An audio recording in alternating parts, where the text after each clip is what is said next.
Welcome back to How Soccer Explains Leadership. Thanks again for being a part of the conversation and engaging it and taking it and using it in awesome ways, no doubt, wherever you are. I am Phil Dark, your host, and with me is my co-host, my brother in arms, Paul Jobson. Paul, how you doing, man?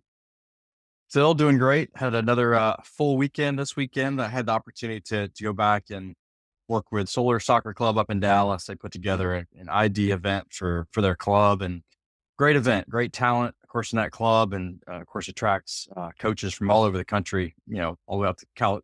Cal and UCLA were there, and local colleges also UTD. Your TCU. So, but a fun event. Got to connect with a lot of great coaches on the club and college side. So it's always fun doing that and just helping families with that through that process that I'm doing now with SRUSA to help make those connections to the right fits for them. And I'm sure we'll talk a little bit about that today, maybe with our guest as well, who's been in the game for a little while. But I'm definitely excited about our guest today, Phil. But for that, man, how are you? How's the Dark household going?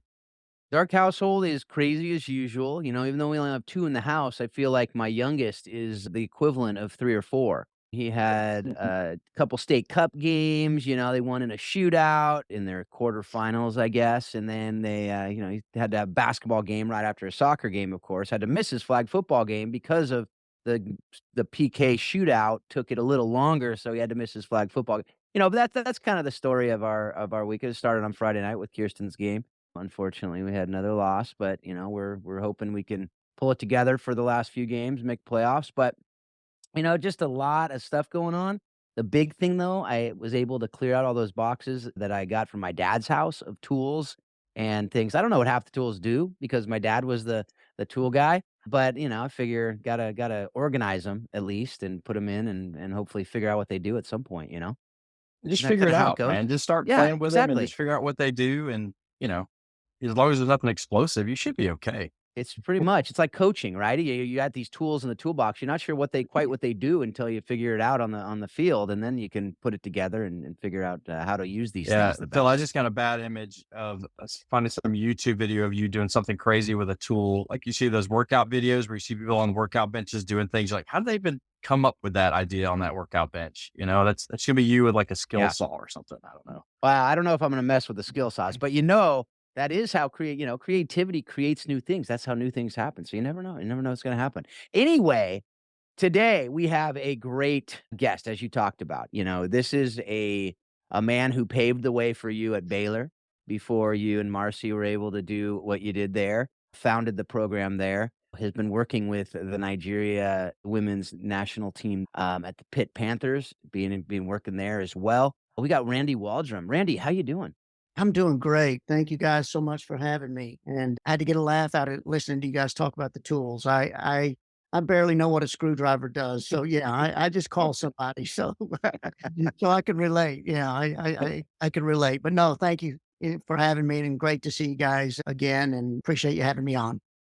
Yeah, it's funny you say that because my wife said, "What are you gonna do with all these tools?" I said, "Well, if people come and work at our house, maybe they won't have it in their bag or something, and they can use it." Um, but, you know, so Coach Waldrum, we on this show just love hearing stories. We love hearing what got you to where you are, what got you to be able to do what you're doing today, and that you get to do what you're doing today, right? And so how did you just briefly share your story. How'd you develop your passion for soccer, for coaching, for leadership? And how did you end up with the Nigerian national team and Yeah. Pitt Panthers and where you're at today? Yeah. Well, I guess the version that for maybe the listeners to understand is my family, my dad and his three brothers owned a sign manufacturing company. So you guys, Paul can relate being down in Texas, but like Dairy Queens, or big restaurant chains down there, they made all the signs for Dairy Queen. So those kind of signs, hotel signs, businesses. And of course, my brother, my sister, all my cousins, everybody went to work, for the family business. And I was the kind of the one that was like, I don't really want to do this. I love playing soccer. And so I went off to Midwestern State there, a small school up in Wichita Falls, Texas, and played 4 years there and got my degree in education. Cause back in those days, you couldn't make a living. There was no club soccer. The coaches weren't getting paid. So you couldn't, the only way you could make a living coaching and staying in soccer was to coach at high school or college. We just didn't have club soccer back in those days that were paying coaches. So I got my degree in education, knowing that the only way is I could teach. So after a very brief pro career, I was drafted in the third round by LA. I think I was in the team maybe 4 or 5 months, got traded to Indianapolis, was there through the season, and then the leagues folded. So had a little one on the way and, knew I had to go get a real job and, take care of family. And so I actually started out my coaching career in high school. And actually, the high school that I went to as a student, I went to Irving MacArthur High School. And when I went back, my first coaching job was at Irving MacArthur High School, which was kind of weird because a lot of the teachers were still there that I'd had just a couple of years earlier. And so now instead of being in their classroom, I'm in the teachers' lounge, with them and seeing them smoke and do things that I didn't know teachers did. Like, In the building probably yeah, during those that's days. right. Yeah, Exactly. right, yeah. But I knew that I wanted to really coach at college. And so I kind of had a plan that after 5 years, if I didn't have a college job, I was going to leave. I didn't want to be labeled as a high school coach. Not that there's anything wrong with that, but I've always been very goal oriented of what I wanted to do. So fortunately, it just kind of worked out that after my fifth year at MacArthur, I ended up getting Shellis Heineman came to Texas at that time to take over SMU, the men's program. So he had recruited my goalkeeper, and I was, I guess, the only guy in Texas he really knew. So he offered me the assistant job. And so I was kind of doing club soccer and the assistant at SMU and kind of got my foot in the door with the college game that way. And then, of course, my first job was at University of Tulsa, where back in those days, the late 80s, coaches coached both men and women. And so all up until this point, I'd always coached on the boys' side. And at Tulsa was the first time I really was exposed to coaching women and just honestly fell in love with it because I felt like on the men's side at the collegiate level, they kind of know it. Or they think they know it. They have all the answers already. Whereas the women, especially back in those days, there weren't a lot of good coaches on the women's side. There were still a lot of just parent coaches at the youth level. There were only a handful of women's college teams back then. I think probably were only around 100 teams, maybe even a little less. And so, again, I knew my path. I wanted to coach college, and then I knew someday I'd love to coach in a national team. And I just was watching the men's game and seeing this recycling of the same coaches in all of those positions. And so I just kind of made the conscious decision to go into the women's game at that point. And that's when the opportunity at Baylor came around. The biggest decision was not whether I wanted to take the Baylor job or not. It was more of, do I want to get out of the men's game and go just solely into the women's game? And would that be the right move for me from a career path standpoint? And once I made the decision, I've never really looked back. I've never had a regret of leaving the men's game. We had a great 3 years there at Baylor. Funny story. Paul can relate to this because he obviously took the program there much further than I ever did. But that first year, I can remember scheduling games for Baylor and there were still a lot of new programs coming in at the time, but we went 17-3 that first year that we ever had a program.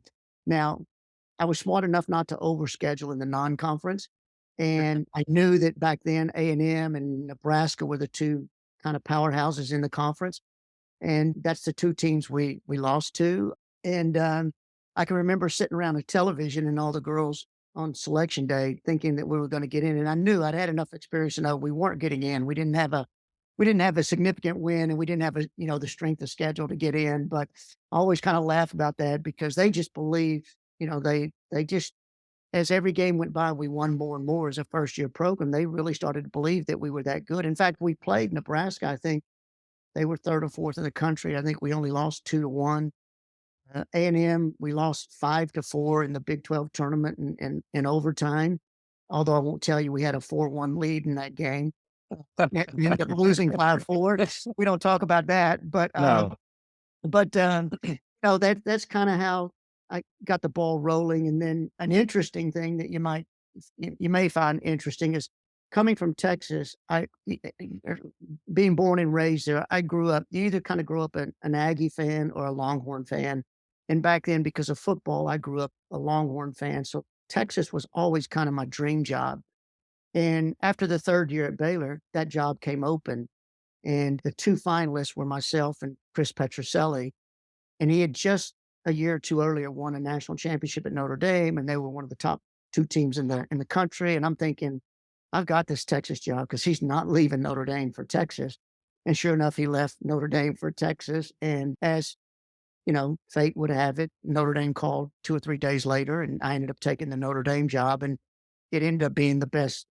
It worked out the best for me, and we went on and had the good fortune to win a couple national championships there. But it kind of was at that time that I really started looking at national teams and getting involved. And when I was at Notre Dame, I kind of took over Trinidad and Tobago's national team, trying to get them into the World Cup, and we were the last team out. Ecuador beat us in a home and away leg. We tied up in Ecuador and then got back at home, and I think outshot them 17-2, and they scored in the 92nd minute to advance to the World Cup. So we missed in that opportunity.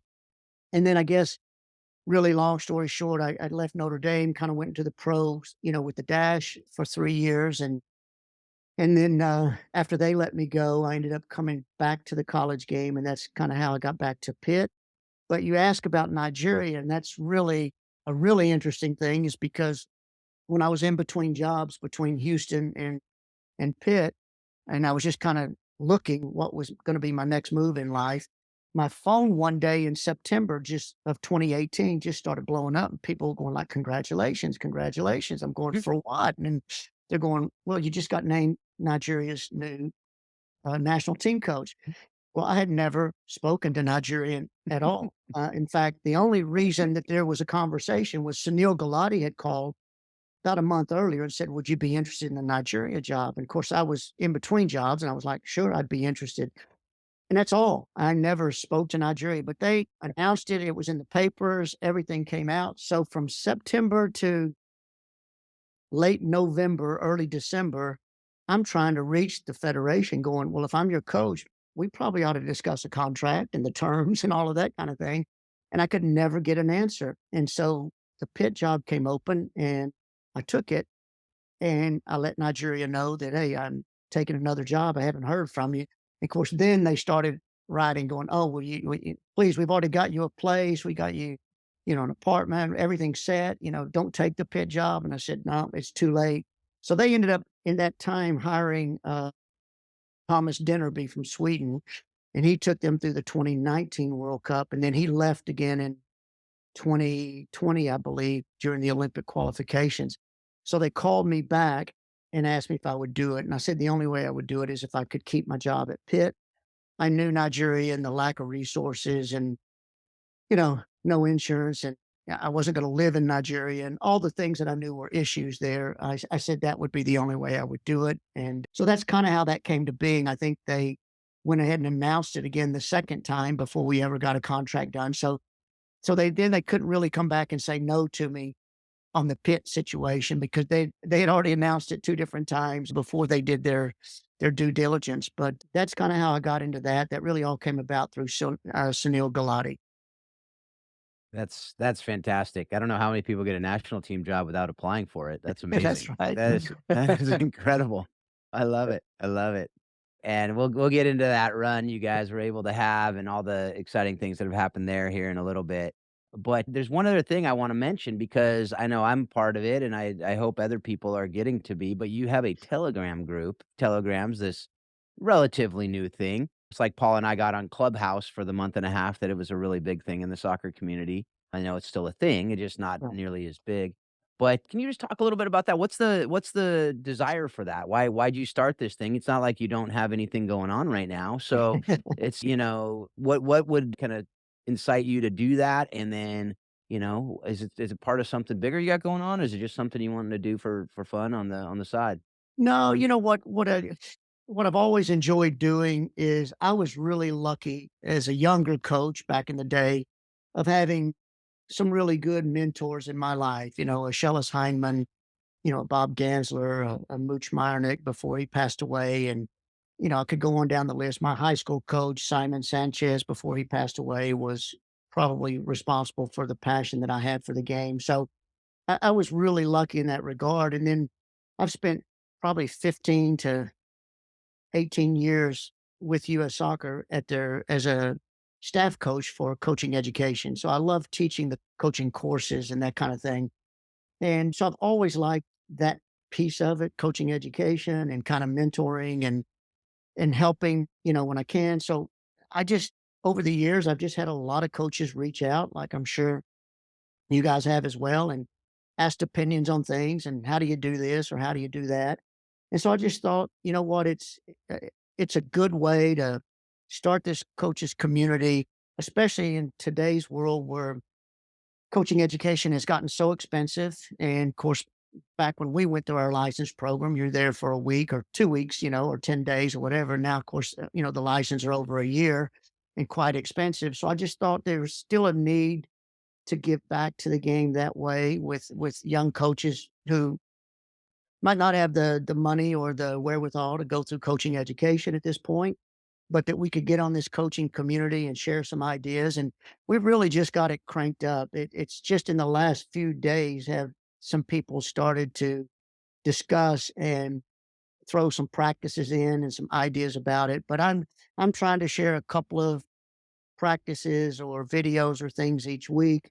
And then we've got a networking room in there where all the other coaches that have joined can throw out a topic and discuss amongst themselves. So it's just another way to give us a pathway to maybe learn from each other because, even after doing this almost 35 years now, I'm still learning, and still want to learn. And if we're going to stay on top of the game and the trends of the game now, you can't stay set in your old way. So it's just that it's just that way to kind of give something back. And, that was the purpose behind it. Yeah, I could say, Randy, just from my experience, like you've always been accessible to younger coaches and any coaches, and you've never been a coach. You have every opportunity to come off as arrogant and know it all because I think you do know it all. You know a lot at least, but you've always been very accessible, very kind and generous with your knowledge of the game, and even to the point of never really feeling intimidated by you. And I've always appreciated that. And I think this is just another extension. You've been able to extend yourself to even more coaches that way. So I value that. I really appreciate that as a coach who I think probably I didn't call you a lot, but anytime I did call you, you always answered the phone. And I'm like, gosh, I can't believe Randy's actually Yeah. talking to me, So I can just say like that is a great thing for coaches, other coaches to understand too, is that I love that. Like you're never done learning. Yeah. The game is constantly changing. And And that's one thing I love about the game, right? It yeah. is constantly changing. And as coaches continuing to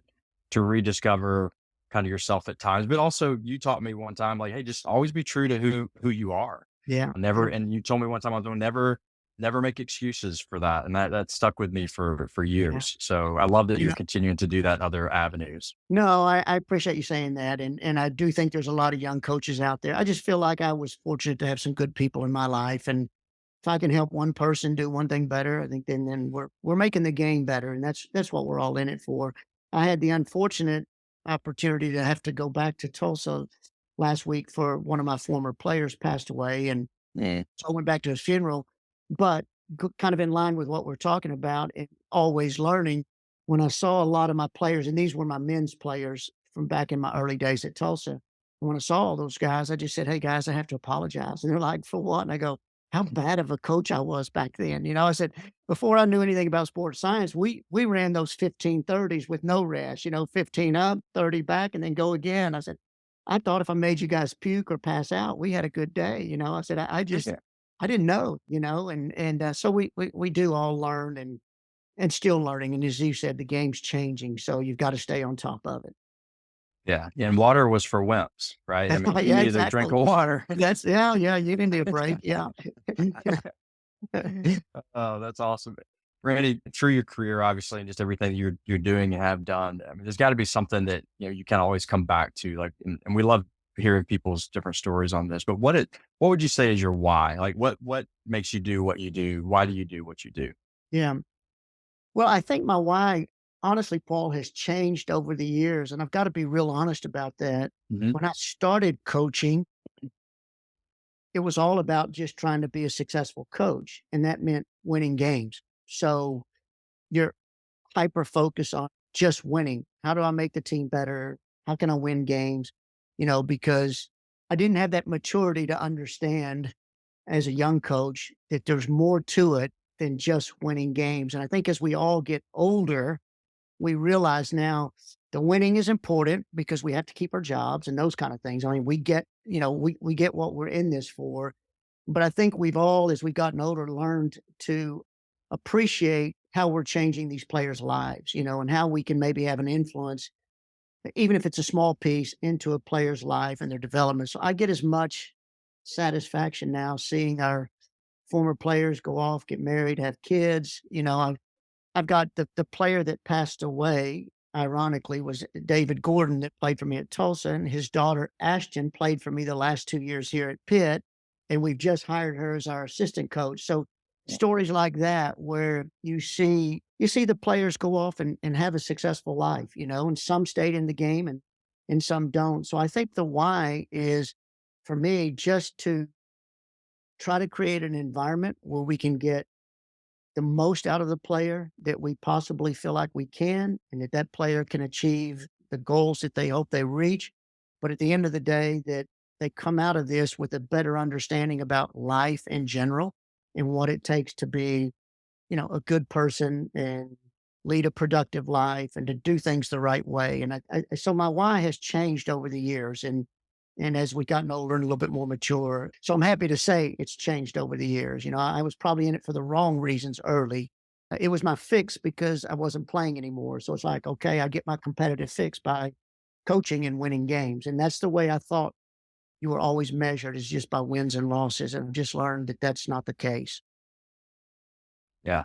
It was such a great lesson there for all of us, that it's okay for your why to change, right? It's okay. As we talked about, the game is constantly changing and developing, and Yeah. people, we're through our experiences that we have in life, whether it's influences of people or experiences, it can Mhm. change, why we do what we do. And I love you saying that. I've always gotten that from you, that it is about those players. And that's something we hear constantly on this show from great coaches and great mentors, that it's hardly ever about the X's and O's, that Right. it really is about that's the common theme, the bond that we have that drives us. But at the end of the day, it's about that, how are we developing young people and sharing, what we have experienced, whether successes or failures, right? We Right. learn Right. and hopefully pass those on. There's so much to dive in here too. We talked a little bit about, you talked a little bit about that, how you were given the Nigerian national team job basically without knowing it. You took the Pitt job and then were able to take the Nigerian team at the same time. And I'm sure we'll talk about Ben's role within Pitt at some point too, and an amazing coach you developed within your own household. But take us through that year, a great year with Pitt, a great year with the Nigerian national team. Just kind of take us through some of the things maybe we didn't see or know that kind of made that such a great year. Yeah, well, I can tell you this, the start of the year wasn't a great year. A year, it kind of all started for us as far as Nigeria is concerned with the African Cup of Nations. And, we went through the Cup of Nations, and Nigeria just expects to win it because they won it, I think, 9 or 10 times. And Nigeria just expects, because they're Nigeria, it's kind of, ordained that they should automatically win. And we got into the game against Cameroon in the round of 16, which we won, and that qualified us for the World Cup. So to me, that was the big goal. Winning the Cup of Nations to me was secondary, but Nigeria, it was almost equally as important, if not more so, than the World Cup qualification. And so in the semifinal of that tournament, we were playing Morocco, and in Morocco, in front of about 45,000 people. And in the second half, we're 0-0, and we had a player about 5 or 6 minutes into the second half, we had a player step on one of their players on their feet, 2 players coming together for a tackle, and our player stepped on her foot, and it was an immediate red card. So now we're down a player. We actually score a goal, down a player. They come back a few minutes later and score to tie it. Then 5 minutes later, same thing, step on a foot, another red card. So now we're 2 players down. We've got about 30 minutes left of regulation time to get through, and there's chaos on the bench. I mean, my Nigerian assistants refuse to make some subs I was trying to make. They had the cards, and I was getting Lauren Gregg to go get this sub ready, because I'm on the sidelines trying to, figure out 2 players down. I gotta move some things here, right? And I'm looking around, and 5 minutes later, the sub's still not ready, and I'm going, "Lauren, where's this sub?" And she's like, "Randy, he won't fill out the card." So I have to go over to the bench, and, he wanted input of who to put in, and I said, "I don't need your input, right? Just fill the card out and let's go." So anyway, long story short, we made it through 30 minutes of regulation. Then we made it through 30 minutes of overtime and got it to penalty kick. So we played 60 minutes, a little over 60 minutes with 2 players down and got it. So everything we did, I think, was right. We got it to a point to give ourselves a chance to at least win, and we lost in penalties.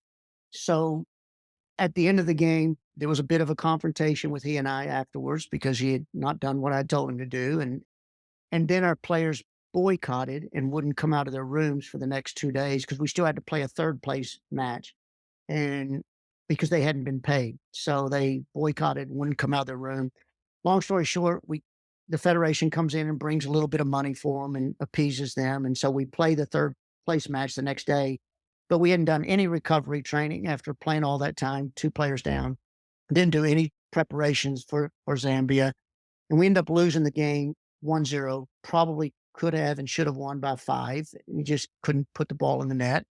So now then we don't come out with any kind of a medal. So for the next 6 months, I am the worst coach in the country. I mean, the media in Nigeria is all over me. The federation, I wasn't sure if they were going to keep me or not. I mean, it was really, really a difficult time to a point where I had to stop reading anything in the media. People were sending me articles from there, and it's just like, I can't keep reading this, and, that kind of went through there with Nigeria. And we finally, after the AFCON, then we went off and played the US twice, we played Canada twice, and we played, seems like we had one more big game in there. But, oh, Japan. We flew to Japan and played Japan. So I was like, we don't need, coming off these losses, we don't need to play 5 games against 3 teams that are 3 of the best teams in the world. Like, we need to play a few games that we're gonna regain our feet. But the federation, they book them for various reasons, and I'm sure all those countries paid for us to come, is why they booked those. So, needless to say, we lost the first game to Canada. We drew with Canada the second game. We lost both games to the US, even though we played well and played close. And then we lost the game to Japan, although we played well in Japan. So all of these games were away. And so now we've lost, those 5 games. We've lost Zambia in the third place game. We had lost to Morocco in the semifinal. So we've lost like 7 games on the bounce. Then they send us to Mexico, and we play Mexico and we lose 1-0. We play Colombia, we lose 1-0. So now we're whatever, 8, 9 games, on the bounce of losing. So it's only added to how bad of a coach, that I am in the country of Nigeria. So we finally recovered and I think beat Costa Rica at the end, the last match in Mexico. And then we went on to Turkey, and we played Haiti, and we played New Zealand right before the World Cup, and we won both of those games. So we kind of started to see the team, start to gain some confidence again. But going into the World Cup, we were supposed to have 5 weeks in Nigeria to train, and then 2 more weeks in Australia to get ready, because all the other countries were in camp 6, 8 weeks before the World Cup. And Nigeria canceled our camp in Nigeria. So they said, just give me the 23-player roster and we'll fly you guys into Australia on like July 2nd or 3rd. So we basically had 10 days, to prepare for a World Cup. And maybe a little bit what this might be where being a college coach helped because we have short preseason. And I thought, well, I know how to maximize a few days, I've done this a long time, but it was really a trying time because at that time the federation wasn't speaking to me. They tried to get me to take a player that I didn't want to take, and my contract says I take my players, and all this is pretty well documented. So without getting into all those details again, I won't bore you guys with that. But there wasn't conversation, ahead of the World Cup, so I didn't really know until I got on the plane to go to the World Cup if I was actually going to be the coach. going into the World Cup. So we had 10 days to prepare. I just said into my own mind, I'm going to spend 10 days just preparing for Canada. That was our first match. And I said, if we don't get something out of that game, we're in trouble because you got Australia as the host nation. And, if you lose to Canada, odds are you're going to lose to Australia in our own, 3 points, even if we could beat Ireland, wouldn't be enough to get us through. So I knew we had to get something. So for those 10 days, we worked on two things. I just worked on defending in a block and countering because I knew we wouldn't have the ball very much. And we just drilled it for 10 days. And fortunately, it worked. I mean, we had some shaky moments against Canada and they dominated in possession. We had a few opportunities and we kind of grew into the game, but I don't know if you guys remember, but we saved a big penalty on Christine Sinclair. And I think that really helped us gain some momentum in the second half. So we got out of there with a point, which was absolutely huge for us. And you could kind of see the girls' confidence just continuing to grow, and then we got into that Australia game. And, I think, Paul, there's always key moments in matches. You can remember big matches that you guys had at Baylor and key things that changed games. And we went down with about 5 minutes left before the half in Australia. We'd played well defensively and created a few chances, but we had, the worst time to give up a goal 5 minutes before the half. And then fortunately, it was a couple of minutes of extra time, and we actually got the goal back right before halftime. So I think that really was key to everything because now instead of being a goal down, we're going into halftime tied. And in the second half, we came out flying. We scored two more. We're up 3-1. And I can remember looking at my assistant, Kyle, and I'm going, can you believe there's 18 minutes left and we're winning this game 3-1? Like, how are we doing this? And I think there was 11 minutes of extra time. It was the longest 11 minutes ever. They finally scored a goal late to make it 3-2, but luckily there was only about a minute of that 11 minutes left. I think if they'd have scored earlier in the 11 minutes, they may have come back and got a result, but we end up winning that game. So now we're looking at we can win the group. Now we could still get knocked out completely if we don't get something out of the Ireland game. And so we went into that match and got a draw. We played at the same time Australia was playing Canada. So we're kind of keeping the headsets on. You don't want to go for it too much because if you lose the game, then you're out. But we wanted to make sure we at least got a point out of it. And then we found out in about the last 15 minutes that Australia had really opened up the score on Canada that we were in regardless. So we tried to make a push for it at the end and just didn't quite get it, but finished second in the group. And then obviously taking on England, in the round of 16. And I thought we played really well. Our best game. We were kind of on the front foot. I think England expected us to defend like we had all three games.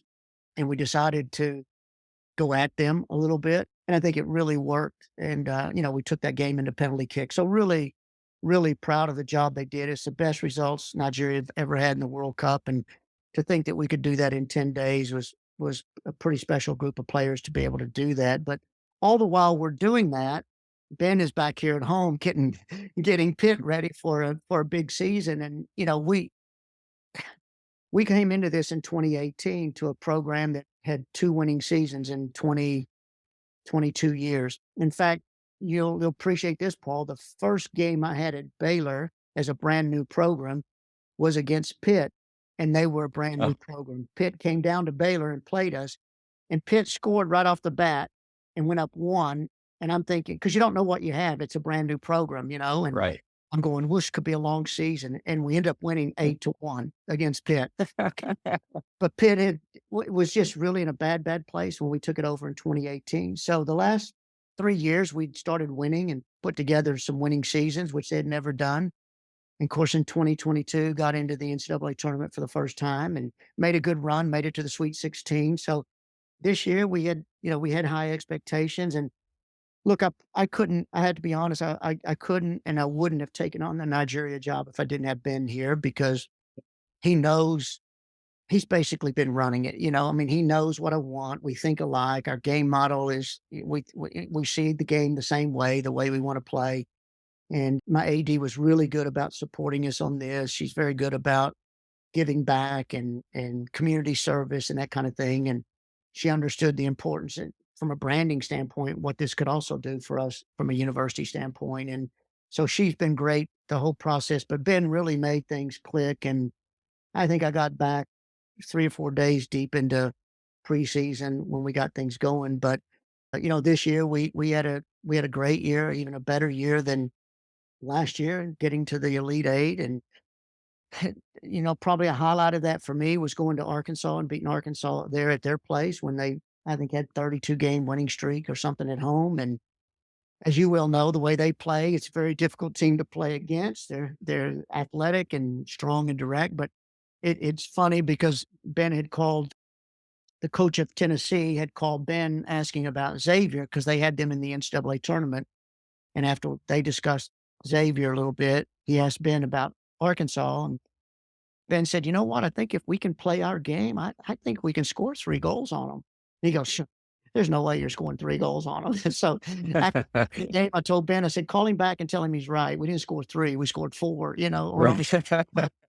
but no, I mean, Arkansas obviously is a really, really good team. And that was a huge win for us. And then to go on to beat Memphis to get us to, again, Florida State. We played Florida State, I think, 3 times this year. We lost 5 games or 6 games this year. And 3 were to Florida State. We played them in the regular season, and then we played them in the conference tournament semifinal, and then to the NCAA tournament. And they obviously, Brian had a great team there, as we all saw, through the tournament. But a really good year. So yeah, you're right. It was. I've been blessed, and yeah, at the end of the day, it all worked out. It really was looking bleak because I really thought going into the World Cup, we could easily get beat by 3, 4, 5 goals in either of those first two matches. I just didn't think we were prepared. So much credit goes to the players who bought into what we were trying to do, and just put all their grievances aside and decided to really focus on their football. So it was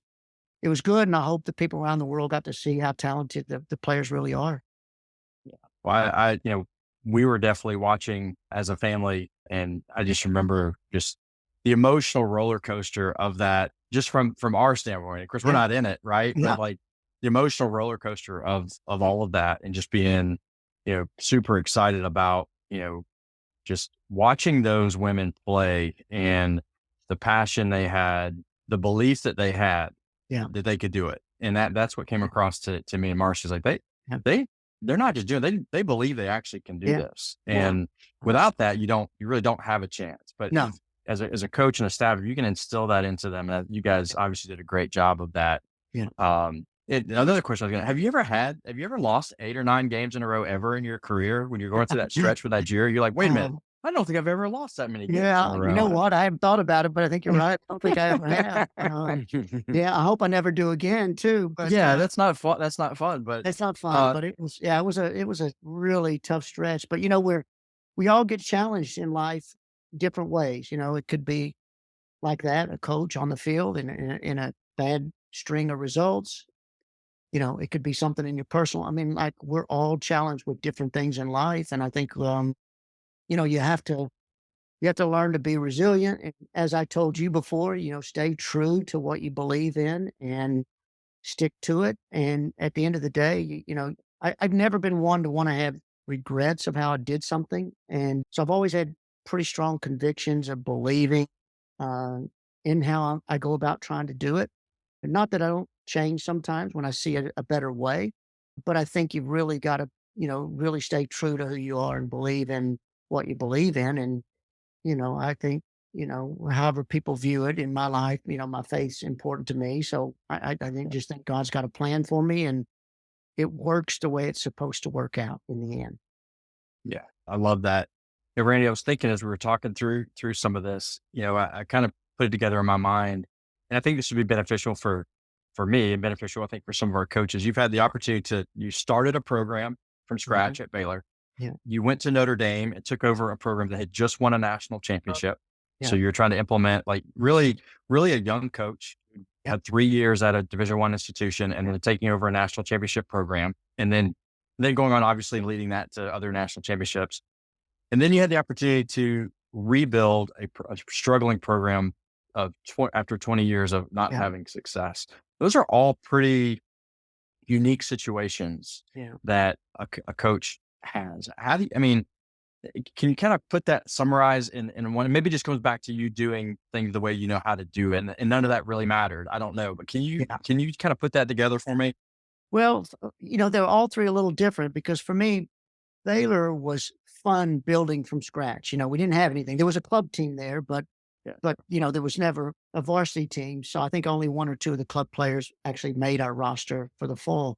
But it was fun because everything was new for everybody. I mean, we didn't have the field, so to see a field being built, you know, uh, ordering uniforms and not having it, and all kinds of things for being a first. Plus, I put a lot of miles on that company car there at Baylor of just going up and down, the highways in Texas and really hit Texas hard, to just get enough players to play in the fall. Because I don't think I was hired till February, and back then that was the signing date in February, and then we were playing that August. So, I was scrambling just to make sure we had a team, and so that was it was fun and it was enjoyable, and then to see those kids win, I think we went 10-0 before we ever lost a game at the beginning of the year, to see those players and their confidence grow and the excitement of something new and the buzz on campus was really neat to see, so that was one thing to do it from scratch.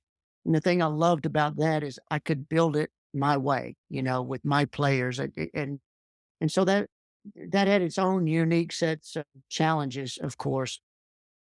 I think going to Notre Dame and taking over for Chris, being a top 5 team in the country, having come off a national championship, there's a lot of pressure to go, "I can't screw this up," because it's like I wouldn't wanna be the coach that's gonna follow Anson, right? And Chris didn't have, 20 national championships, but it's kind of the same thing. Brian following Mark Krikorian, and he and I had this conversation. It's not easy, to come into that situation because if you win, it was Chris's players or, it was Mark's players, for Brian. And it'll be that way for a few years when Anson steps down. But easier in one regard because you already had the players there. So we took a talented team. Difficult because you had to find that balance of what do you change to put your imprint on it versus how much of what they've been doing do you keep in place because you don't want to just, change everything. They've been successful the way they were. So that brought on its set of challenges as well. But I think the pressure for that job was probably more difficult than anything else, which is and probably in hindsight, a lot of it was pressure I put on myself. I think we all put ourselves under more pressure than sometimes maybe we're really under.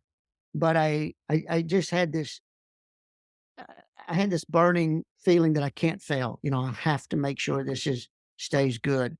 And then the hardest one probably has been here at Pitt, even though we've turned it relatively quick, because what we had to overcome is not only the first year we just inherited the team. We didn't have time to recruit. So 2018, I had to go through the year with the players the coach before me had, and they just weren't. In most cases, they weren't even Division One players. They clearly weren't ACC players, and it was awful. We didn't win a conference game. I think we only scored 2 or 3 goals in the ACC, and we gave up about 50. I mean, it was you knew as soon as you gave up a goal in a game that's at the moment the game was over, right? We just didn't have enough talent. So that first year was really kind of a wash, and then year 2, we really just blew it up and started all over again. We brought in 17 new players as freshmen. So that second year, I think we had 9 freshmen starting for us, but we had to rebuild it. But the hard part of that, Paul, was the fact that we'd had 22 years of losing. This perception out there with club coaches, as you well know, and high school coaches is we're not sending our kids to Pitt. Like, why would we do that? The team has lost. And the fear was that because recruiting in the women's game, as you well know, is 2 years in advance. So Ben and I are looking at it going, well, we can't wait till 2020 to get good kids because then we'll lose in 2018 and 2019 and 2020. And then people will look at it and say, well, Randy, you haven't changed anything. You're still losing.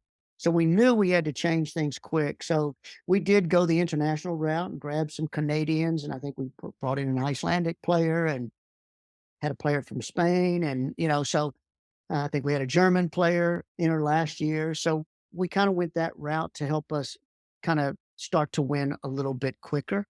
But I think that was probably the hardest of the jobs, just overcoming perception that was out there. I think we're still doing it right now, Paul. I mean, we're just now starting to get into the door of the better players in the country because we had a couple of years of winning. But to a lot of these young players, Pitt, as well as we've done the last 2 years, a lot of young players still don't think of Pitt as a powerhouse, right? It's Carolina has history, Florida State has history, Duke has history, Pitt has bad history, So we're just now building our history. So I think it's still going to take a few more years of winning and being in the tournament before the young players start to realize, wait, they are a top program. Even though we are now, we still got more work to do to, still to start to land the top kids here in the country. Yeah, I remember those conversations that Marcy and I would have with club coaches when we took over Baylor. It was like, "Hey, we're glad you're here, but good luck with that." And Yeah. that was Yeah. the common thread. I'm sure you met the Yeah. same resistance. Oh, And yeah.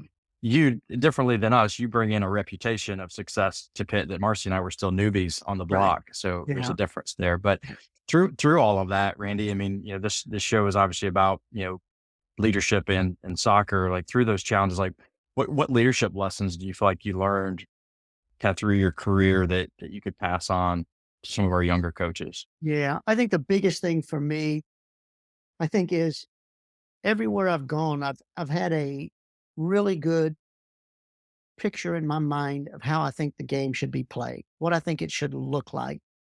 And I think we do a really good job wherever we've been of being able to communicate that to the players because that's a big part of it, right? Get the players to buy in. If you don't have the buy-in, then you're going to have issues. So I think we do a really good job of having this vision of what it should look like, and then having a way of presenting it to our players that they buy into that vision. I think the leadership aspect of it is one things that I learned years ago was if I set high expectations and high standards and, you know, whether we call it core values or, every program does it a little bit different. It's just like you discipline your children at home, right? They tell you they don't want discipline, but they really need to be disciplined and they want discipline, right? And it's the same way I think in running the program. And we're not a type program that's got 15 or 20, rules in our rule book. We've just got a few rules and a few core values that we live by it's really nothing more than, about being a good person and being respectful and, you know, doing the right things with your life. And I think, we have to try to do that as the leaders and we have to, everything we present, we have to present it that way. And we have to keep reinforcing that to our kids. And then I think from a standpoint of what you accept from your team is what you're going to get. So make sure your expectations are high enough that you're okay with accepting high standards. If you set high standards, but then you accept, lower standards, then, then you're going to have a problem. So I think we've always felt like players are going to make mistakes and we're okay, with that. I mean, that's what we're here for.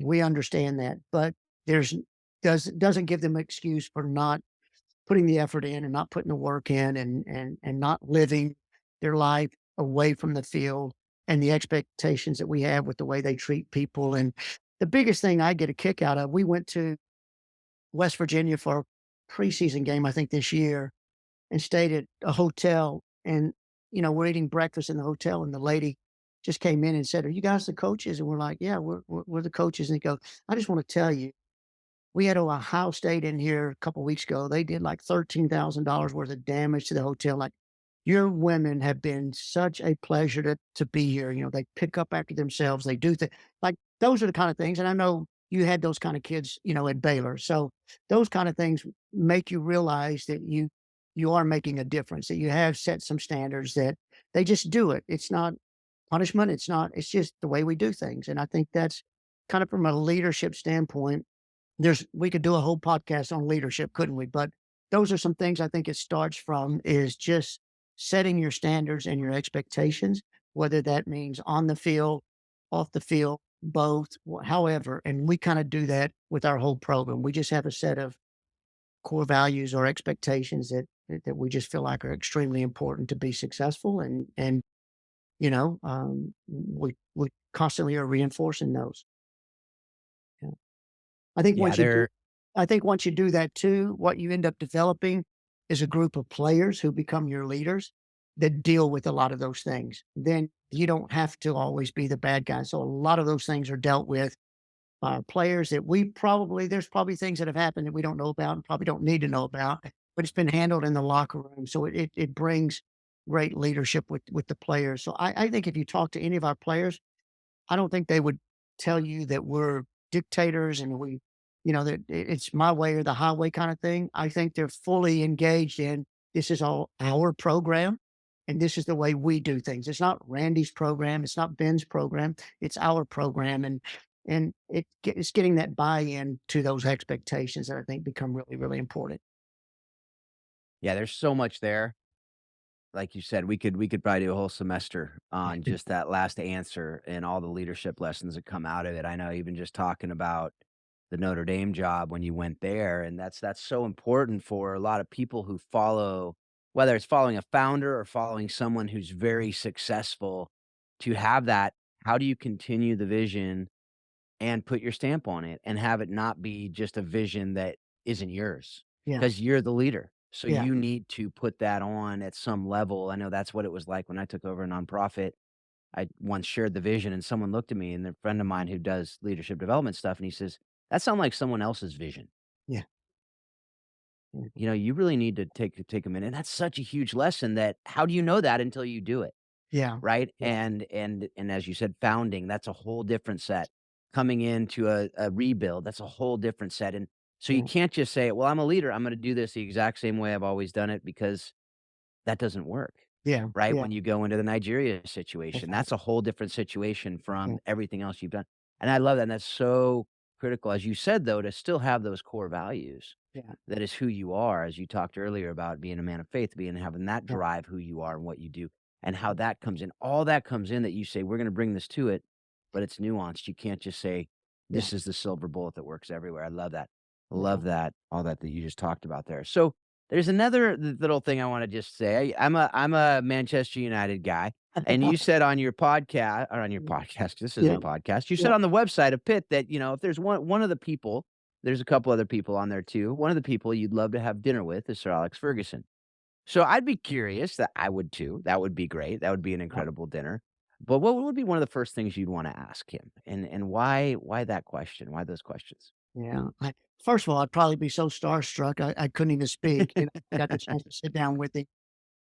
When I was at Notre Dame, Bobby Clark was our men's coach, and Bobby Clark is Scottish, like Sir Alex, and Bobby played for Sir Alex Hmm, when Alex was at Aberdeen.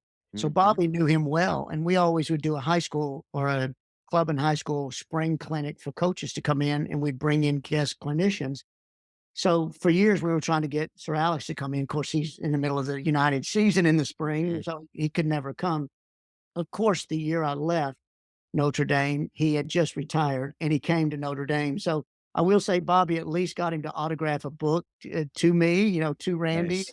and he did send it to me. So I at least appreciated that standpoint. But a huge fan of his, and I think there'd probably be two things I'd really want to talk to him about. One would be man management, how he deals with the professionals in the locker room, because in the pros, it's different than the college game, and I found that out when I was in Houston, and I'd be very curious about his beliefs on just managing, how you because, as coaches of our programs, whether it be college or pro or club or high school or whatever, we're really the CEO of our organization, right? And that's kind of the way I view it. And I'd love to hear his thoughts on management. I've read many things. I know he's come to Harvard and given speeches and things on management, but I'd like to just really sit down and pick his brain about that. And then the second thing I think I'd want to get into is some X's and O's, a little bit with him, like some ideas and what do you think about this versus playing this way, versus playing that way, and I think I could sit with him all day to just talk shop and X's and O's. But yeah, you've been a United fan too. It's kind of like being a Cowboy fan. We've had some down years to go off of here for a while now. So we need to get things changed around quickly. Yeah, you talk about man management. It sounds like we need some of that right now. As we're That's recording this, we're just coming off of Rashford hanging out in Belfast that's and right. being on the not even on the in the team for Newport County, which was That's more right. interesting than it should have been, but that's a whole different conversation for a different Yeah, day. yeah, But it is relevant to the yeah, leadership conversation, and it is yeah, relevant because that if you can't get your player and that locker room, that united locker room with the press, with the all the stuff that goes with that is, in a day that has social media that, yeah, is just crazy. It's, that man management is so important, and that you talked earlier about being a learner and a lifelong learner, and I love that, but can we just talk a little bit about the importance of that learning? I mean, even as you're talking about that X's and O's and, yeah, man management from a guy who obviously has done that for yeah. years and years and years in different situations and obviously done it well with the success you've had. But not just learning from people in our discipline, but learning from people outside our discipline. That's something we've talked about on this show. And can you just speak of the importance of that? Yeah. Well, I think Sir Alex, that's one of the reasons I would like to ask him that question because he's one of those hard-nosed, old school kind of guys, and I would be curious to hear how he changed his ways over the years, as the game changed, as we all have, those days of the Vince Lombardi type coach, it doesn't work with the modern athlete today. But I've been influenced. I love reading books from other coaches or other business people that I can always think I can pick up one little nugget here or there, like Mike Krzyzewski has the book called The Gold Standard that talks about his tenure with the Olympic team. And I love reading that and trying to pick up a few nuggets of how could that translate to my team. Tony Dungy, the list goes on. Bill Parcells, I've read his book. So I read a lot of other coaches that aren't in our sport. I used to go watch Tubby Smith when he was a coach at Tulsa before he went and won a national championship at Kentucky. I used to watch his practices because I do think there's a lot of correlation with some of the movements in basketball, to our sport. So I'm always trying to do that. There's a great book out there called Good to Great by Jim Collins. It's just more of a business book, but talks about kind of getting all the players on the bus is important, but getting them in the right seat is also more important, right? That kind of thing. So I'm always just trying to find ways that I think I can pick something up that will make you a better man manager. So I love reading that. I think we've all changed and evolved. I mean, I can remember, it's almost probably embarrassing to say, but I can remember being at Notre Dame and little things like when people first started wearing white cleats or cleats that were colored. I was like, no way. Like, we're wearing black cleats. Like, you're not wearing that here. Like, you can just put that up. Tattoos. I remember my first player at Notre Dame that got a tattoo on her arm down at the lower part of her arm. I made her wear a sleeve on the arm to cover up the tattoo because I was afraid back then the image was it was different, it was a different time. Facebook had just come out, and I think if memory serves me right, I think Northwestern or Duke or somebody, one of their soccer teams had just got suspended for a whole semester where they couldn't do anything because there were some issues, pictures and things floating around Facebook. So I can remember the first few years I was at Notre Dame, we didn't allow anybody on Facebook. Now, I think they had their own private accounts that I never knew about, but like just things like that. And of course, now you know how important social media is and branding and now you learn then that's part of life. You have to kind of accept it, but now you got to worry about teaching them how to use it the proper way and being careful of what they put on it. But, I've gone from like, no, we're not doing those things to, okay, I've got to change a little bit. I can't continue to coach that way. So those are some things even off the field that, we grow with the times and we change with the times. I think on the field, the game has clearly changed because the game now, whether you do it at the international level or you do it at the collegiate level or the professional level, it's such a game of transitions now. You have to know how to possess and when to possess, but then you also have to know how to go quick, and you have to know how to counter. And then there's so much pressing that's being done now. Like you wouldn't survive if we taught the game the way we did 10 years ago. In the modern game today, I was just watching games this weekend, and I think I tweeted something out about it, but I'm watching Liverpool play in the FA Cup this weekend against Norwich, I Norwich. believe. Yep. Yeah, Yep. and I'm going, why does Norwich continue to try to play out of the back when Liverpool is so good at pressing? Yeah. And they gave up the first couple of goals is off Yep. of their mistake, and then I think I saw Man City play Tottenham earlier in the week, and it was the same thing. Tottenham continued to try to play out of the back, and it's late in the game, like 4 minutes left, Yep. and they're trying to play pretty soccer, building out of a goal kick, and Man City wins it, gets a corner, scores a game-winning goal, with about 2 minutes left, all off of that. And it's like sometimes, like, shouldn't we be a little bit more pragmatic? So all of these things now come into play, whereas years ago, it was like, no, I'm just lumping the goal kick forward and we play Yep. from there. Teams weren't trying to build out. Teams weren't pressing. There weren't organized pressing triggers like there are now. The transition game and the athleticism of the teams now, that's one of the things that really, I know it's one thing to see the Women's World Cup on television, but to go down and see it at the field level, the speed of the game, the strength of these players, just watching Australia and England warm up before the game and just seeing their players strike 40-yard balls across the field to a teammate, it's on a rope and it's a laser, and it's just like just the ball striking alone is such a different level even than the collegiate level. It's amazing athletic. So I can only imagine in the men's game, how I'm glad I played in an era I played because I don't know if I could play in the modern game now. Being a small guy that's not athletic enough, and I was a pretty good player in my day, but I look at these kids now and the way the game's evolved, it's a completely different game. For sure. For sure. Well, we're just gonna transition into a few of the questions that we love asking our guests to hear about just kinda your personal, playing days and what you Yep, learned back in the day as you just yep. talked about back when you played. What was a defining moment in your soccer career as a player? And, why was it so impactful? What life and leadership lessons did you learn from it? I think the biggest thing for me that changed me as a player was when I was young in youth soccer, and again, understand we didn't have soccer in the city I grew up in until I was 12 years old. So I didn't start playing until I was 12. And back then, the first couple of years, there wasn't enough kids to have age group teams. So 12-year-olds, we were playing with 17-year-olds. I mean, it was all lumped in. We had enough for about 8 or 10 teams, I think, and we were all lumped together. But back in those days, I was always late in maturing. So I was never as athletic or as fast or as strong as the players I played against growing up. And I think the thing that really changed my course was playing for Simon Sanchez, who was my high school coach at the time, and also our club coach, because we all, the high school team just played for the club team. It was back then you played for your city. You didn't go play for club like you mentioned solar earlier. There was no solars around. You played for the city that you lived in.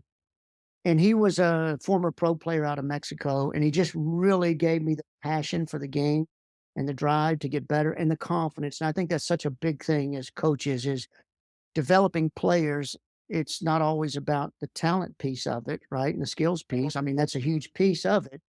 But getting that player's mentality and the confidence and their self-belief is so important. And it really turned for me when I started to play for him in high school because up until that point, my freshman year, I was on a JV. All my friends were on the varsity. And then he just spent time working with me, that year. And that next year, I ended up on varsity, ended up becoming the captain of the team. And I just blossomed, and went on and got a college scholarship and had some success as a player at that point. But I think the defining moment for me was having him in my life. I don't think there's a one game thing that really changed or defined me. I think it was having somebody like that really believed in me, and I really fed off of that. So that would probably be it for me. Yeah. Yeah, I love that, and folks out there, if that doesn't inspire you to be a coach, I don't know what will, that to see how we as coaches, it may not even be that a player goes on to, be the best player in the world, but that they go on to do other things to impact other people. So it's that multiplicative approach that we as coaches can coach others that will then coach others that will then go out and to be able to impact lives. And so your impact as a coach is not just in the here and now, it's in years and years to come. And so hopefully you as a coach are thinking about that legacy well beyond this season because this season may be disappointing. but Yeah. think about the impact you're able to have on the young girls, young boys, young men, young women, that you're able to do that because they're all going to be going on and doing other things well beyond that team. So love that. Yeah, Randy, you've been part of the game for a long time. You've coached it literally every level, especially on the women's side. Give us kind of a glimpse into what you think as a country we're doing well, and maybe some things you think we need to continue to work on as a country within the game of soccer. Yeah, and I tell you, Paul, that's a really broad question. I do It think is, but what hits you the yeah. hardest in You know those what? I moments? think I think what we've done well is this. I do think we have a lot of talent in this country, and contrary to what a lot of people think, when they see the World Cup and they see Spain play and the way they play, which I think we'd all agree is amazing. There's this perception that everybody has caught us and passed us up, and I don't know that that's necessarily the case. I think we really, really have some talented players. I do think there's a lot of good club coaches and high school coaches out there that are working with players and developing our players. Now, I think there's a lot of bad ones out there as well. A country that's so big, you're going to get a little bit of both. But I do think what we've done that I've seen since even my years at Baylor, the game has changed so much for the women, right? I mean, we have more better players. So I think we are producing a better pool of players than we've ever done before. I think to me the problem is is so big that I don't know how we change it, but I think our system of paying to play in the long run has really hurt us. And I know initially it was a way for coaches to make a living, and rightfully so because they're professionals. They put the time in coaching education and so forth, so they should be getting paid for their time. But I think now it has snowballed so much. I think we all know that coaches around clubs around the country are coaching too many teams. There's not enough field space for players to get on the field. I was down at FC Dallas a year or two ago and went out one night to watch those kids train, and there's 5 or 6 teams on one field. You got a quarter of a field to work, and so how can you do anything really in that kind of a space? And club coaches that are taking on 2 or 3 teams and or more. There's just a lot of things that we're doing wrong. The pay for play model inherently in its the way it's constructed is not a good way to do it because the parents are now the consumer, right? So they always in any other walk of life would have a voice, and they do now. When they're not happy with the product, and they're going to go to the coach or to the manager of McDonald's if they're not happy with what they ordered or so they are the consumer, and I think we lose sight of that with the clubs that they are, so we have to find a way to manage that a little better.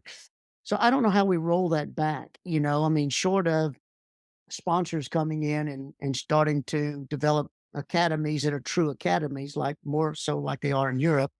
And I don't think that'll ever happen here with our numbers. I don't know how we change that. I think it's too easy for players and parents now to not be happy and to uproot and just jump from team to team instead of really, really find a coach that can maximize that player's development and not worry so much about wins and losses. I think that's a big issue. I think our method of selecting our best players is probably not the most efficient now. I know now we got scouts, that are US soccer scouts that are out watching, all of these ECNL and GA events and everything else. But I'm not sure the scouts themselves are well versed in what it looks like at the international level, at the top level. I think a lot of the scouts, quite frankly, didn't have a lot of success with teams that they'd had before. Like, I just think there's a litany of issues there. The old school way we used to do it with ODP and the, regional camps and regional teams, in hindsight, might not have been such a bad model after all, where you're bringing the best players from every state in and getting a week to see them train and play and then keeping those players over. I'm not advocating that we go back to that, but I'm not so sure that wasn't a better method than what we have now. The country's just so big, and does a scout really know what our U20 coach wants or what our U17 coach wants and the way they want to play? And, what does our umbrella look like? Hopefully Emma will change some of this, and I think she's a good choice. I'm behind her, hoping that she does. But it should look, it should be some vertical integration. The young players should be playing the way the senior team's playing, and there should be some similarities in the game model, but between those teams. And that's one thing I think Spain has done a really good job of is I think their country's years ago was divided into these 4 regions, and so they, in essence, have 4 national teams for every age group. So those national teams went out and played around the world, and then when they got ready for a major event, they would bring those national teams together and select, their full team from it, but they were all playing the same style and the same system. And you see that now, whether you watch a Barcelona play or you watch their national team play, it's all very conducive to being, similar to their style. And I don't know that as a country we really have our style. I think we have some qualities, our players, and what our makeup is, that we can win off of our aggression and our athleticism, competitiveness. But we're going to have to put some things in place to improve the brand that we're playing. So I just see it really at the youth level. I see that's where our biggest issues lie, and I don't know that the senior team will really change if we don't get something done at the bottom. Yeah, I'd agree with that, Yeah. Ray. It's funny. It's probably the second time in the last 2 or 3 weeks that the conversation about the old ODP yeah, has come up, and how it used to be done. And even then we were missing players, and sure. it wasn't a perfect system either. But No, looking back on that, there were some things about it that you yeah, even just described that were yeah, somewhat beneficial to that. yeah, yeah. Well, it's a Yeah, big and country. That's always going to be a problem. It's Yeah. such a large country, but I do think. Listen, they brought in a few of these young players like a Jaden Shaw, out of Dallas. That's Mhm. come in. Yep. I think there's a lot of Jaden Shaws out there. I do think we Yep. have talent. It's just harnessing that talent, finding a game model that fits the way we want to play, and really kind of having a vision again. Like I think we should be looking. We're on the women's side, at least. We're still going to remain one of the top teams in the world for the foreseeable future. But I don't think we need to do it World Cup to World Cup. I think we probably should be planning out 10 more years, and going, what can we do to affect these 8, 9, 10 year olds that are coming up now, so that in 10 years we are playing some of the best football in the world. And have others caught us? I think it's just that others have invested, whereas Spain and France and Germany and those teams weren't investing as much as the US in the early years. And now they've made an investment. So they're reaping the rewards of that. And we've got to do the same. So I do think it's a hard look. And I think you're almost going to have to, some people are going to have to make some hard decisions. And I just don't know if we have the people in place at US Soccer that will make those decisions. I hope so. Yeah, so do I. And I agree with a lot of what you guys are saying, obviously. And I think too, you talk about the early years, how do we keep the kids in the game? Especially the kids who don't have the money to be able to do the pay to play, because even if they're good Yeah. enough to do the ECNL route, I speak my personal situation, that Yeah. was never an option because I run a ministry and I don't Yeah. have the funds to be able to do that. So fortunately, there's been some clubs who have scholarship my kids, but they're not at that, and even if the ECNL, because the travel on top Yeah. of the fees and all this other stuff, and even if you don't want, even it's not a money thing, it could be that you want to play other sports. It could be that, which is a good thing from the, lack of specialization, that generalization side of things. So there's so many parts of the argument, or the conversation, but also the fact that, as you talked about, the scouting, even if the scouts do know what they want and do know, then you have the issue of, are they just going to ECNL events? Are they just going to GA events? Because Yeah. there's a lot of other diamonds in the rough that are gonna be out there that we're gonna miss. Yeah. And like you said, the size of the country, you can't see everybody. You can't possibly do that. But you know, are there better ways? Probably, but, we all gotta, who's gonna agree on those? Who's gonna be able to figure that out? And you're always gonna miss people. So I guess they just Yeah. say, well, let's just keep doing what we're doing because we're doing good enough. Yeah. As we say, though, often good is often the enemy of great. And I think that you see that sometimes, but hopefully we will start making some changes and it will get to be the best it can be. All right, there are 2 last questions that we have for all of our guests, and then we will wrap it up. But how have you used the lessons, you've learned directly from the game of soccer in your marriage and in your parenting? You know, I that's a great question. I think it's just trying to keep a balance and do the right things. You know, if you're always, and I use the word preaching lightly, but if you're always with your team in a team setting and you're trying to set the right examples for your players, in front of them, then you got to be willing to bring those examples home and do the right things there at home too. Yeah, it sounds like you guys have done a little bit of this with your kids and coaching as well. But Ben grew up playing for me as well, and that's always hard when you have a parent that's a coach and then their child plays for them because they're always going to get those that say, well, they're playing because they're the coach's son or the coach's daughter or whatever. And so I think you just have to take some of those lessons that you've learned in life and in coaching and make sure that you equate those to your family, your marriage, your kids,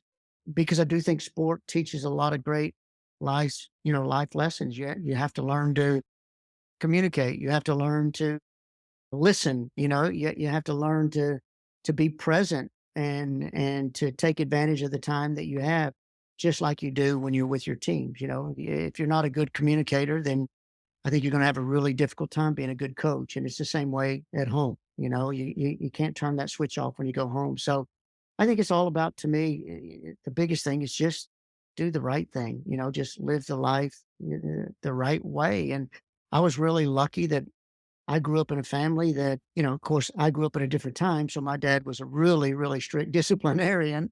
I got the belt a few times, back in the day, but I always knew, right and wrong. And there wasn't a gray area. There wasn't, it's pretty black and white. And that's the way I've always tried to do it at my house as well.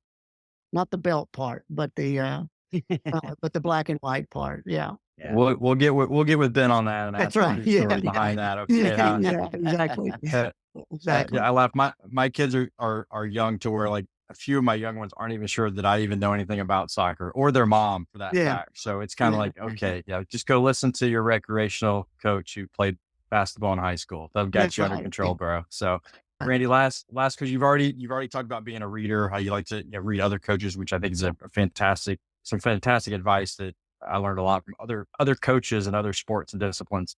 But give us some other things that you've maybe watched, read, or listened to that have really impacted how soccer explains leadership. Well, I do try to read a lot, and I think there's several good people out there that are doing things on leadership. I think the even watching the TED Talk stuff there's some of those that I Mhm. think are very very good. I think there's some that better than others, as the case for anything. But I do think that you've kind of got to it's a piece of your coaching. It's almost like there's a tactical piece we have to teach. There's a technical piece, there's a physical and a psychological piece. But I do think there's a leadership piece in there. And I do think you've got to look outside of the soccer norms to find ways to help you grow as becoming a better leader. And that's why I think books, from, guys like Abrams and, the TED Talks and those kind of things, I think are always, you can always pick up something good. Jeff Jansen's got some good stuff out there. I mean, you can pick up bits and pieces from a lot of different people. We here at Pitt have brought the TED Talk people in for our coaches, and they've come in and done a few sessions. And some of the work that they've done with our coaches, I think, has been outstanding. Becky's come in, and I think my only thing I would say with the leadership piece of it is it's like anything else. Find the right balance, to where all your time's not spent on building and developing leadership and worrying about that, like you still have to come in and train. You still have to come in and do a soccer piece. There's still, Yep. I do think sometimes you can get so caught up into one area. Like all I'm really going to worry about is the tactics. Well, then I need to make sure I spend more time in the leadership part, more time in the technical side of things or whatever. And I think it's the same for leadership. I think we can get caught up I found that to be something I learned a little bit when I went to the Dash because we started really getting into the sports science because the league was really diving into the sports science piece. And I can remember going to a clinic that David Moyes held in San Antonio and going to that clinic and talking to him about it. And he said the same thing. He said, look, now he's a little bit more old school than I am, but one of the things he said is we do take the technology for sports science and we do have to look at it in our periodization and all that.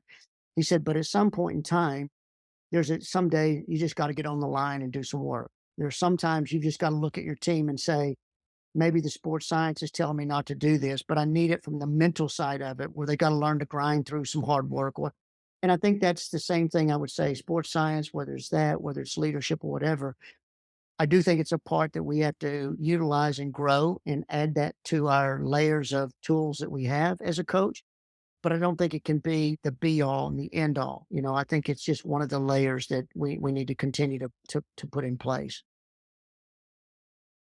Yeah, and I think there's so much to it. It's nuanced as we talk about. There's not one right answer to all of that. You gotta put it in the mix and figure out what is the best for these players at this time. Yeah. And that's something that we can Monday morning quarterback a lot of things here. But I love all that you talked about. Thank you so much for all you're doing. Thank you for being faithful to your call. Being faithful to what you believe God has put you on this earth to do. Appreciate that. I'm very grateful for you coming on, taking the time to be with us on the show. Well, thank you guys for having me. I really enjoyed it. That time flew by, so I appreciate it very much. You made it easy. Yes. Yeah, well, I'm Always glad. great, Randy. Thanks so much. All Appreciate it. right. Thank you guys. Well, folks, thank you for being a part of this. Thank you for engaging. Thank you for listening. And if you want to see any of the things that we've talked about on the show, you can check all those out at the show notes. You can check out Warrior Way. Paul is sporting I don't know if it's a hoodie or a jacket. It's a Warrior Way Mhm. hoodie right there. You can see what that's all about. You can go check that out at the show notes. Coaching the bigger game, the disc stuff that we do, you can check that out at the show notes as well. As always, folks, we hope that what you're taking from this show, you are using it to help you be a better parent, a better spouse, a better player, better coach, a better leader, better in all that you do. And you continue to remind yourself that soccer does explain life and leadership. Thanks a lot. Have a great couple weeks.